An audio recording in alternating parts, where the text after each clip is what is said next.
Every American citizen has a vested interest in the direction of the country and the representatives of the state and the nation. There is no exception in regards to prisoners, as their interests in politics, policy, and laws are affected by persons elected into office. A prison sentence is more than time spent inside a prison or institution.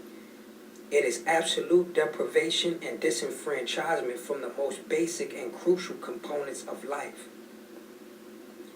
Once a citizen has a felony, his or her right to vote is instantaneously suspended. Their constituent eligibility is terminated, and for the vast majority of those convicted, it becomes a lifetime of exclusion. The instrumental grounds of their citizenship is abolished. In a country that boasts global leadership of democracy and freedom, an enormous population of its citizens, approximately 2.5 million in correctional custody, and approximately another 5.3 million under correctional control, probation, or parole, are systematically deprived of participating in the fundamental foundation of principles in which this country was founded. Candidly speaking, felons are countryless. They are placed into a permanent state of limbo in regards to citizenship and representation, being disqualified from the socio-political structure of society and virtually all forms of public assistance and public representation. In short, to deprive a citizen of the right to vote is equivalent to administering a label and status of an illegal alien in the very country in which they were born. In addition, the courts, prosecutors, and defense attorneys, both private and public, failed to inform defendants that an additional condition/punishment for being convicted bears an automatic disqualification of the right to vote. Such collateral consequences should be specified at sentencing or during plea negotiations, which should be considered double jeopardy and illegal. The prison population represents a substantial amount of votes that can actually change the direction of the country, providing that their vote is accounted for. This can literally be the difference between life or death for a prisoner.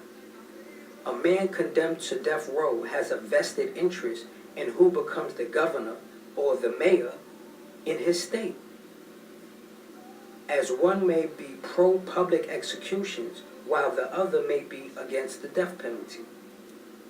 This simple ability to choose a representative can save an innocent man's life, like Darrell Austin, or prevent the public from engaging in retaliatory murder.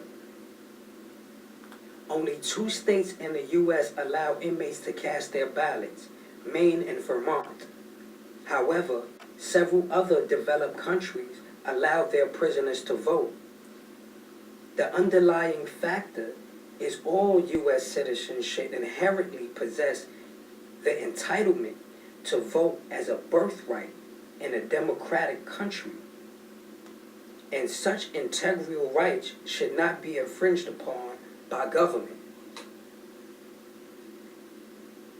In many states, ex-prisoners have to fight to reacquire their right to vote, and it is a very arduous and tedious process. Some states attempt to stop formerly incarcerated individuals from voting at all.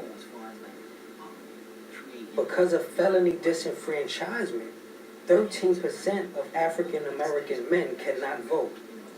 This is a travesty and attack on democracy. There should be voter registration polls available inside every prison or jail, either in the library or the gym, or some other designated area. Then I started doing prisoners' voting rights, the psychology of freedom.